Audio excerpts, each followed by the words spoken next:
அப்ப இது யோசிக்க வேண்டிய விஷயம். சோ நம்ம டிஸ்க்ல மட்டுமே பிரச்சனைன்னு பார்த்துக்கிட்டு இருந்தோம்னா கண்டிப்பா கம்ப்ளீட்டான ஒரு சொல்யூஷன் கிடைக்காது. இப்ப எப்படி நம்ம பார்க்கலாம்? அஸ்பர் சயின்ஸ் என்ன சொல்லுது?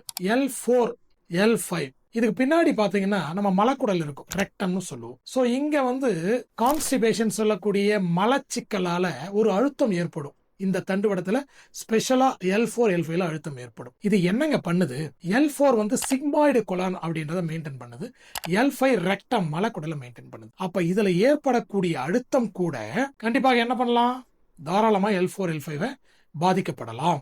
அப்போ நம்ம பாதிப்பு இதனால தானா அப்படின்றத முதல்ல கண்டுபிடிக்கணும், ரூட் காஸ். நம்ம பாரம்பரிய வைத்தியமான சித்த வைத்தியம் என்ன சொல்லுது? வாதம் மிகுந்தா வலி அதிகமாகும். சோ அப்ப மசில் டைட் ஆகும். அப்ப முதல்ல குடல் சுத்தமே உடல் சுத்தம். நம்ம குடலை பேதியோ இல்ல இனிமா மூலியமோ குடலை சுத்தம் பண்ணதுக்கு அப்புறம் இந்த வலி எப்படி இருக்கு, அதே சமயத்துல கால்கள்ல மறுத்து போறது கனமா இருக்கிறது எப்படி இருக்குன்னு பார்த்ததுக்கு அப்புறம் நம்ம என்ன பண்ணலாம்? இதுக்கு ட்ரீட்மெண்ட் தேவையா இல்ல இதே போதுமானதை டிசைட் பண்ணிக்கலாம். சோ இப்படி பண்ணது அப்புறமும் வலி இருக்குன்னா நம்ம என்ன மாதிரியான ட்ரீட்மெண்ட் எடுக்கலாம், என்ன பண்ணலாம் அப்படின்றத அடுத்த வீடியோல பார்க்கலாம். தேங்க்யூ. வாழ்க நலமுடன்.